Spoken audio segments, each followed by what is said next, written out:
चलो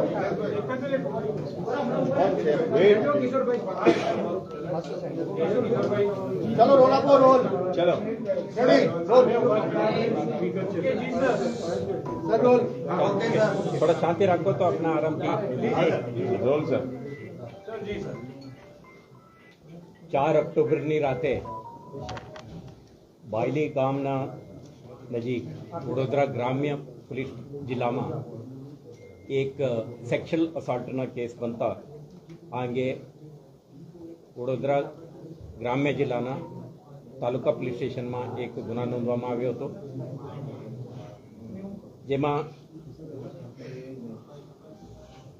BNS 2023ના કેટલાક કલમો અને પોક્સો એક્ટ 2012ના કલમો હેઠળ વિસ્તૃત ગુનો નોંધી તપાસ હાથ ધરવામાં આવેલ હતો।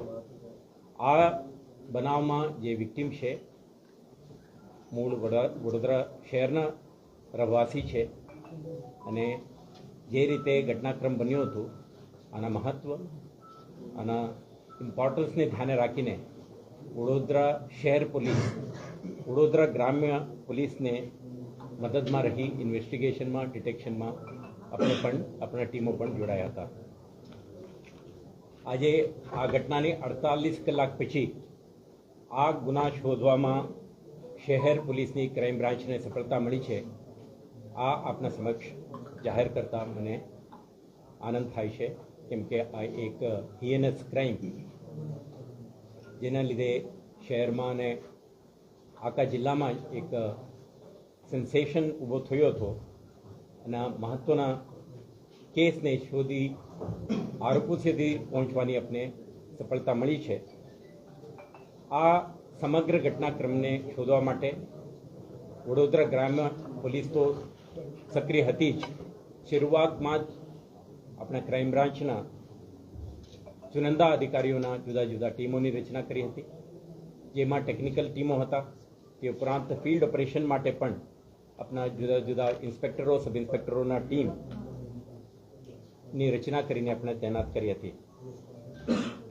તપાસ દરમિયાન સ્થળ ઉપરથી આપણે કેટલાક ફિઝિકલ એવિડન્સ, બ્રોકન સનગ્લાસ વગેરે, સાથે સાથે ભોગ બનનાર તરફથી આપણે મળેલ વર્ણન અને એક વિક્ટિમના મોબાઈલ ફોન આરોપીએ લઈ ગયા હતા લૂંટીને, આના ઉપરથી થયેલ એક કોલ, આના મદદથી આપણે આ સમગ્ર કેસને ઉકેલ લાવવામાં સફળ થયેલ છીએ। જે સમગ્ર ગુનાની તપાસ દરમિયાન ક્રાઇમ બ્રાન્ચે મુખ્યત્વે મોબાઈલ ફોનની CDR, કવર ડેટા એનાલિસિસ, આના આધારથી આરોપીઓ કયો જગ્યાએ મૂવમેન્ટ કરી છે આના વિસ્તૃત જાણકારી આપણે ઇન્વેસ્ટિગેશન દરમિયાન મેળવવામાં આવેલું। સમગ્ર રૂટ ઉપરના CCTV કેમેરા ફૂટેજને મેળવીને તેને આપણે ડિટેલ્ડ વિશ્લેષણ અને એનાલિસિસ કરીને એન્હાન્સ્ડ ફોટોગ્રાફ મેળવીને આપણે આરોપીઓને ઓળખવાનો પ્રયાસ થઈ। સાથે સાથે આરોપીઓ દ્વારા વાપરવામાં આવેલ મોટરસાઇકલનું પણ આપણે રજિસ્ટ્રેશન નંબર અને ડિસ્ક્રિપ્શન આધારે આને પણ આપણે આઈડેન્ટિફાઈ કરવામાં સફળ થયા।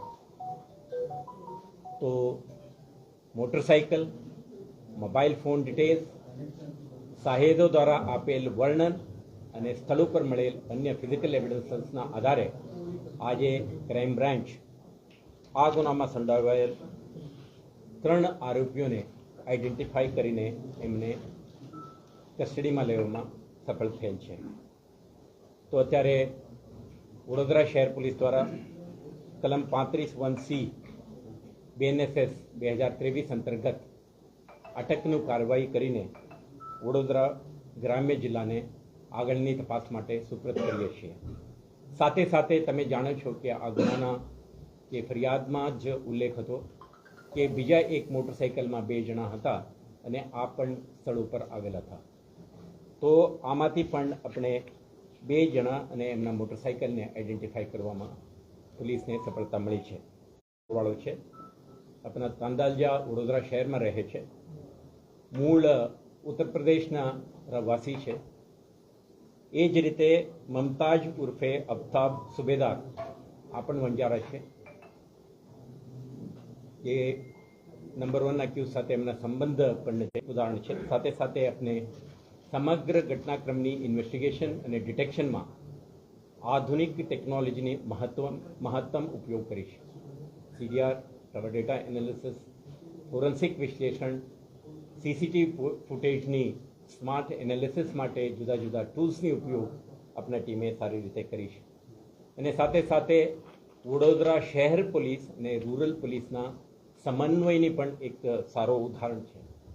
કેટલાક વખતે લેક ઓફ કોઓર્ડિનેશનના લીધે પણ કેટલાક સમસ્યાઓ ઉદ્ભવિત થતા હોય છે, પરંતુ આ કિસ્સામાં શહેર પોલીસના ક્રાઇમ બ્રાન્ચ, રૂરલ પોલીસના અધિકારીઓની ટીમ સતત સંપર્કમાં રહી ઇન્ફોર્મેશન એક્સચેન્જ, ટીમ્સની પિરિયોડિક રિવ્યૂ, અને આના કારણે આજે આપણા કેસને ઉકેલ લાવવામાં આપણે સફળ થયા છે. તો આપણે કહેવા માંગીએ છીએ ગુજરાત પોલીસ, વડોદરા શહેર પોલીસ અને ગ્રામ્ય પોલીસ અને we are committed to safety and security of women. આ એક સેન્સેશનલ બનાવ જે બની છે નવરાત્રિના પવિત્ર તહેવાર દરમિયાન, અને ઉકેલ લાવવા માટે આપણે તમામ રિસોર્સિસ, પ્રયાસો, આપણા અધિકારીઓના એક્સપર્ટાઇઝ અને ટેકનોલોજીના માધ્યમથી આજે આપણે આરોપી સુધી પહોંચવામાં આપણે સફળ થયા છીએ. આ ઘટનાની તપાસ ઇન્વેસ્ટિગેશન વડોદરા ગ્રામ્ય પાસે છે. તો શહેર પોલીસ દ્વારા આ ત્રણે આરોપીઓને વડોદરા ગ્રામ્ય પોલીસને હેન્ડઓવર કરવામાં આવશે અને આગળની તપાસ એમના દ્વારા થશે. અને અન્ય 2 ઇસમો જે સૈફ અલી વંજારા અને અજમલ સત્તાર વંજારા આ પણ જે તે બનાવ વખતે સ્થળ ઉપર હાજર હતા. તો આ બંને ઇસમો એમના મોટરસાઇકલ સાથે આપણે પૂછપરછ માટે લેવામાં આવેલ છે. તો આગળની તપાસ વડોદરા ગ્રામ્ય દ્વારા કરવામાં આવશે. તપાસ દરમિયાન મળેલ પુરાવો કે એમના રોલ એન્ડ રિસ્પોન્સિબિલિટીને નક્કી કરીને આગળની કાર્યવાહી ગ્રામ્ય પોલીસ દ્વારા કરવામાં આવે છે. આજે સમગ્ર ઘટનાની જે ઉકેલ લાવવા માટે જે પરિબળો, જે ટેકનોલોજી અને મેથોડોલોજી આપણે વાપર્યું છે, આના ડિટેલ તમને